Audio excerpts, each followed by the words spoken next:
Hey kids, it's Mr. Fly here, hope you're well. I'm out and about on another Suzuki today, another bike to review. This is a welcome return to the small bike sector for Suzuki. This is the GSX250R, which is a cracking looking little bike. Doesn't look anything like a 250 to my eyes. It looks like a much bigger sports bike. But actually it is, as I say, a 250cc machine.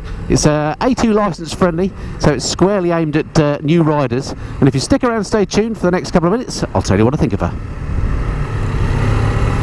So whenever you get on a bike that you've not ridden before, there's always a few things about them that immediately strike you that maybe surprise you a little bit. And in the case of this particular bike, there's a couple of things, well, three things that immediately strike me. First is how smooth this engine is. It's a twin cylinder engine, but it feels like a four cylinder. It is that smooth. They've done some very clever work on the engineering side to make this feel so smooth and balanced. I don't know what they've done, but it just, you know, it's one of the smoothest twins I've ever ridden. And it sounds great as well for an engine that's basically quite a small engine. It's got a lovely low grunt to it. So the engine has surprised me, first of all, with its smoothness and its sound. It's absolutely lovely. The other thing that's surprised me in a good way is the riding position. It is a sports bike, let's face it. Sports bikes aren't known for their comfort, but this actually seems to be a very comfortable riding position. My hands, I'm not, you know, these are proper clip-ons, but they're not that low down. I feel like I'm sitting pretty upright, so you could ride this through commuter traffic or whatever for some time and you wouldn't be fatigued. And in fact, looking at these clip-ons, they've even appear to have like bar risers on here, which you could probably adjust to make them lower if you wanted to. But for me, an old fella, this sitting up riding position is lovely and comfortable, so that's a bit of a surprise for a sports bike. And then the third thing that's surprised me, not so much in a good way, are the mirrors. They just seem a long way away to what I'm used to, and I'm having trouble, I must admit, adjusting this right one so I can see much more than just my elbow. Oddly enough, the left one is fine, so it must just be a matter of adjustment. But yeah, they seem a long way away, but that's just a silly thing from me really, because I'm used to having mirrors a bit closer to me. So they're the first things that strike me about the bike. I need to ride her a bit more. I've got this particular road up here is quite nice and twisty, so I'll get a bit of a feel for the handling and suspension up here, and hopefully maybe I can lose these two cars in front of me.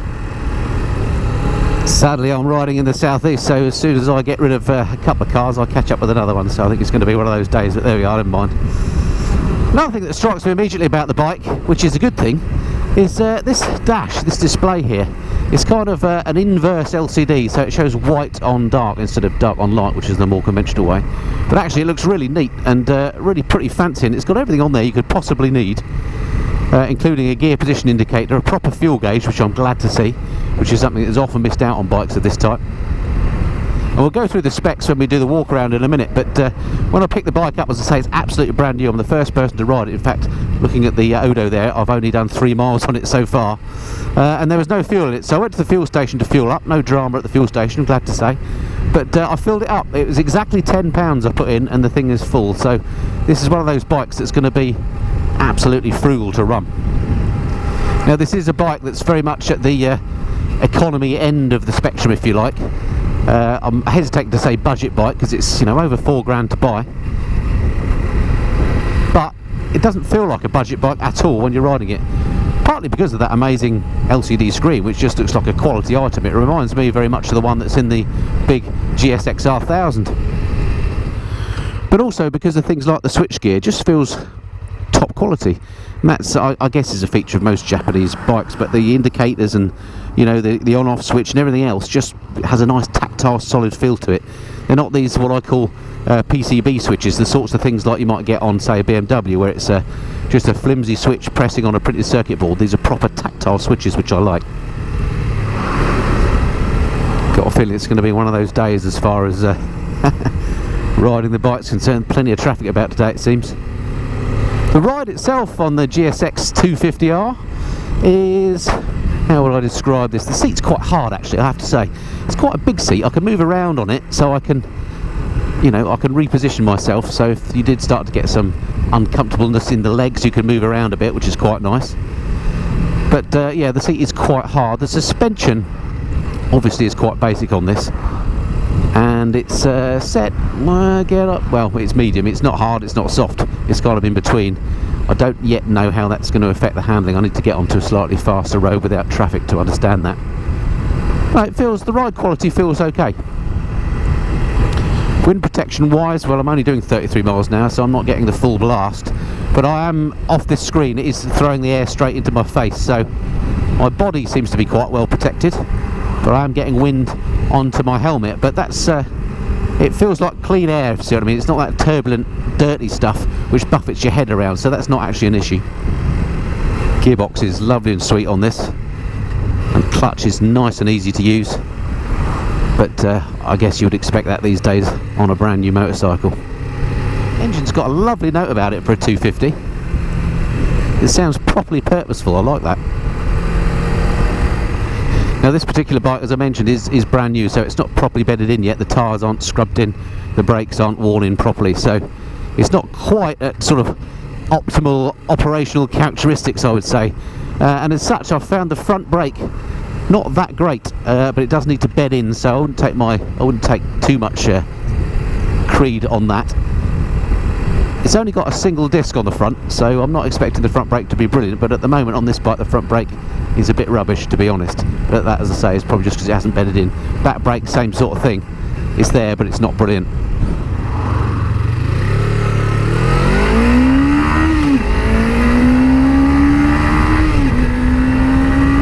So just sort of thrashing it there through the lower parts of the gearbox to see what she felt like. And I have to say, one, it sounds absolutely amazing.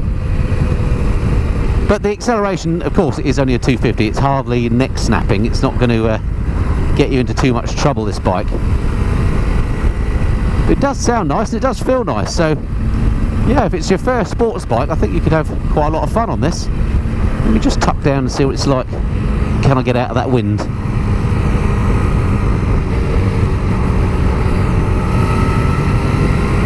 Right, tuck right down. The wind is going over the top of my helmet, so that's absolutely fine. And I'll get a fuller blast when I sit up, as you'd expect. But as I say, it's not turbulent stuff, so it's not fatiguing. Handling's really quite nice on her, actually. It's got quite a solid feel to it. When you corner, you have to sort of counter steer it round. It doesn't feel light and twitchy like I would maybe expect on smaller capacity bikes. It actually has got quite a nice planted feel on the corners, considering its cheap suspension. Very nice. Okay, let's find a spot, if I can, up here to show you around this bike and talk you through the spec. Let's have a look up here.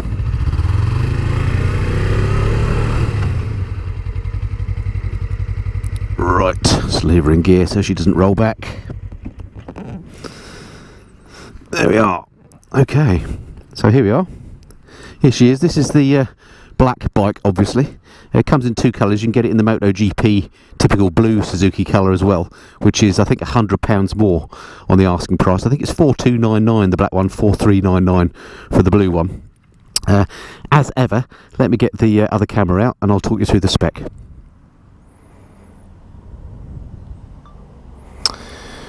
Right, here we are then, the Suzuki GSX250R, brand new bike for 2017, and Suzuki described this bike as an everyday sports bike, A2 licence friendly, as I say, new for 2017, and the emphasis here is very much on easy handling, and, you know, a bike that's ideal for the commute and cheap to run. In terms of the specs, the power of the bike, 18.4 kilowatts at 8,000 RPM is what it puts out. In the old money, that's 25 horsepower. So not going to win any MotoGP races, but you know, usable power. Suzuki, oddly, say that it's designed for its sort of maximum output between 12 and 55 miles an hour, which is a strange way of speccing the bike. I've not seen that before, but of course that is in the usable range if you're talking about a commuter bike. Torque wise, 23.4 newton meters at 6,500 RPM. That's 17.2 foot-pounds. Brakes, as you can see, it's got discs all round. They look kind of fancy. These pedal discs on the back, and on the front it's just got the single disc, and again pedalled, looks good, but so far I just don't think this one's worn in very well. As I say, I haven't found the front brake that good, but it might just be because this is a brand new bike. Suspension, quite basic. It's coil spring, oil damped at rear, which is only adjustable for preload on the usual. There'll be the usual adjuster under there somewhere, can't quite see it, and telescopic fork at the front, which isn't adjustable. Feels okay. Seat height 790mm, quite low, very user-friendly bike. You can get your feet flat on the deck with this one, and if you have a look at the seat, you can see it's very narrow-waisted, so you can again get your feet flat on the floor. I'm 5'8", and it's absolutely no issue for me with a 30-inch inseam, if that means anything to you. Weight-wise, it's 181 kilograms curb weight, so I think that means wet. That's according to the website, so quite a light bike, as you'd expect for a 250. The tank capacity 15 litres, that's 3.3 UK gallons, and Suzuki said it'll do 91 miles per gallon. Electronics wise, it hasn't got any. It's Euro 4 compliant, so when I say it hasn't got any, it has of course got ABS, 2-channel. You can see the ABS ring on the back there, and the same on the front. So yeah, it's got ABS, as Euro 4 bikes have, but other than that, no fancy electronics like traction control or anything like that. Although it has got that fancy dash. Price for the black one, as I say, 4299, or if you want the MotoGP colour scheme, 4399. Other than that, what else to say? It's got LED lights on it, which look rather fancy, and I think the whole design and look of the bike very much belies the fact that actually it's a small machine. It looks quite a lot like its bigger brothers in the GSX-R range, and physically it's quite a a large bike. When you stand next to it, it doesn't feel like a small bike whatsoever, but it's very non-threatening and easy to ride, so like it in that respect. Well, let's jump back on again. Okay, nice and light when you pull off the side stand, which is good. I've got her in gear, so clutch in. I love the way this says ready as well. Nice, sounds really good. Okay, nothing behind.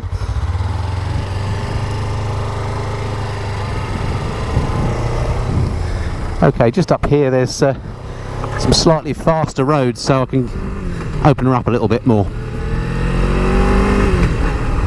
In terms of competitors for the bike, this is up against things like the Honda CBR 300 and the Yamaha R3. There's also, of course, the Aprilia and what else is there?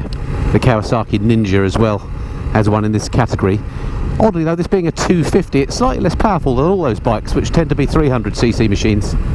Interesting why Suzuki have gone that way, not quite sure why they would do that. Having said that, out of all those bikes, the only other one I've ridden is the Yamaha R3, and this feels doesn't feel any less powerful to me than that did. Right, slightly more major road. Let's see how she's like at normal road speeds. Sounds great when you're going up through the gears, she really does. So there we go, 60 miles an hour, absolutely fine. And it feels like she's got loads more to give as well. By the feel of it, I think this bike would be fine on dual carriageways as well. You would struggle a little bit on the motorway for long periods of time, but on these sort of roads it doesn't feel underpowered. Nothing behind me, let's go for the overtake.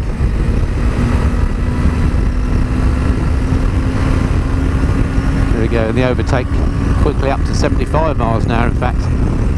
Slow back down though, because I don't want to be breaking these speed limits. So in fact, on that basis, you'd be fine on a motorway on this bike. Let's just take this opportunity to thank Peter and Paul at Ford and Ellis, the Suzuki dealer for Chesham and the surrounding area. If you're in the area and you've not been along to the showroom there, check them out. Loads of bikes and accessories for sale. Always a friendly welcome there. And if you want to try out any of the demo bikes, just mention my name and I'm sure they'll be happy to help you. So just coming into its natural habitat now really, this sort of urban environment is exactly where this bike excels. And what with its lightweight and its easy riding capabilities, I imagine it'd be great for filtering and getting through heavy town traffic. Would be absolutely spot on. So I'm really impressed with this screen on here. It's got a sort of a matte finish, so when the sun's behind you it doesn't glare and shine in that way that might trigger off your epilepsy. It's actually very clear to see. And it's got everything you need on there, including, as I mentioned before, a fuel gauge, which is often missed out, but it's also got loads of the trip counters and so on. And I've just cycled through and I noticed at the moment the bike is saying that I'm doing 67.9 miles per gallon, which is absolutely amazing. Frugality is definitely the name of the game with this sort of bike. Let's take this opportunity to squeeze through here.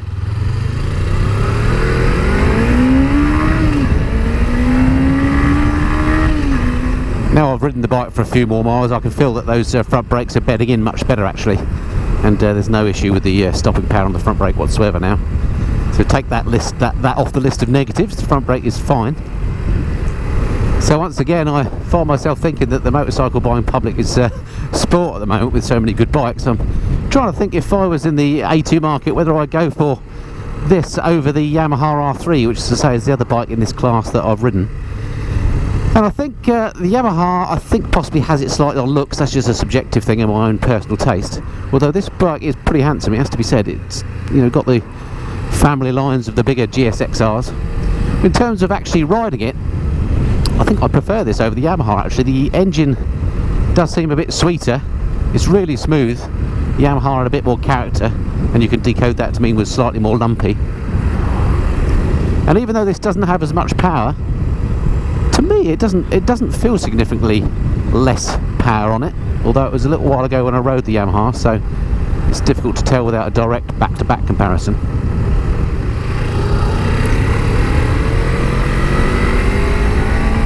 Handling is sweet as you like. Wow, sun's coming out. It's actually turning into a rather nice day to be out on a motorcycle. Excellent. This is where motorcycles come into their own, isn't it? Beating the traffic. Tell you what, buying one of these has got to be so much better than having a bus pass for the year. And about the same price, I guess, depending on where you're going.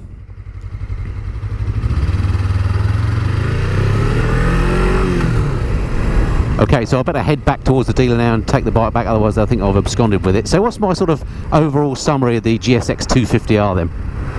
Well, once again, as is so often the case with new bikes, there's not a lot to not like, if that makes sense.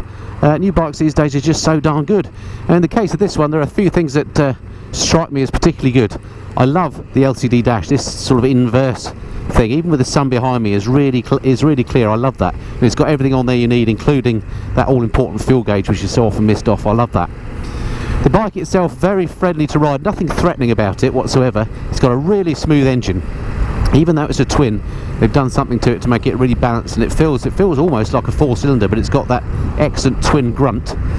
I suppose if there's anything I don't like about it, the mirrors, they're not so good. They don't vibrate or anything, but I've fiddled around with them. I can now see behind me okay, but the view out of those isn't that great.